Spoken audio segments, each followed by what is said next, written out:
Assalamualaikum anak-anak, selamat pagi. Baik, dalam pertemuan hari ini kita akan membahas tentang materi IPS, yaitu tentang faktor-faktor penyebab bangsa Eropa masuk di Indonesia. Baik, faktor yang pertama adalah faktor eksternal. Faktor eksternal dari masuknya bangsa-bangsa Eropa yang pertama yaitu berkembangnya keyakinan tentang bahwa bumi itu bulat.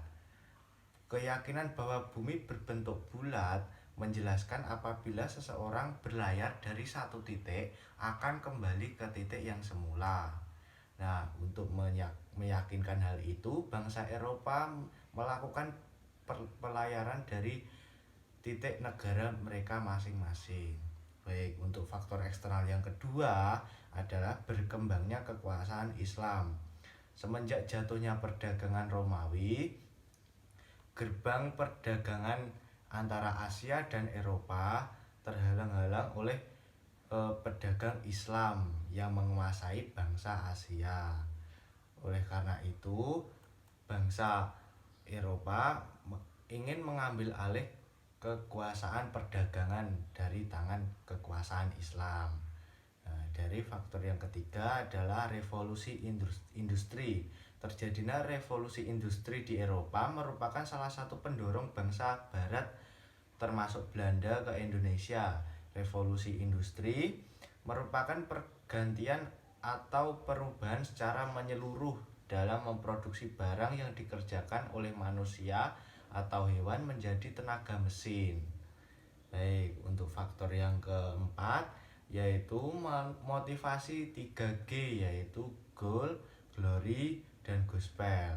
Pemahaman dari 3G adalah yaitu yang pertama goal berarti kekayaan dan glory berarti kejayaan. Gospel adalah kesucian, yaitu mereka memperluas agama yang mereka anut. Baik, faktor yang lain adalah faktor internal.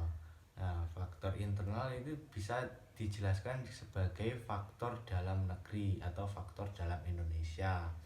Yang faktor yang internal yang pertama adalah Indonesia kaya akan rempah-rempah. Indonesia dan Eropa memiliki kondisi alam yang berbeda.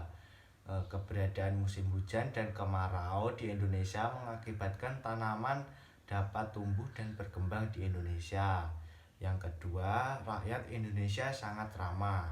Kontak hubungan perdagangan antara bangsa Eropa dengan rakyat Indonesia membuat bangsa Eropa mengetahui sifat rakyat Indonesia, yaitu ramah.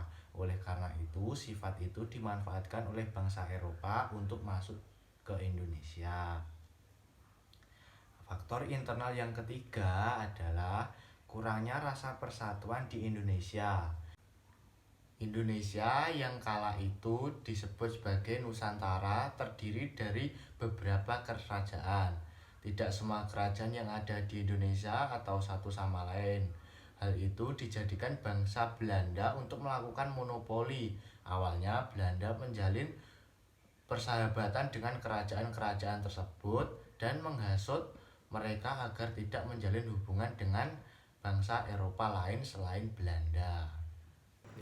Ya, berikut pembelajaran hari ini. Semoga bermanfaat. Sampai jumpa. Assalamualaikum warahmatullahi wabarakatuh.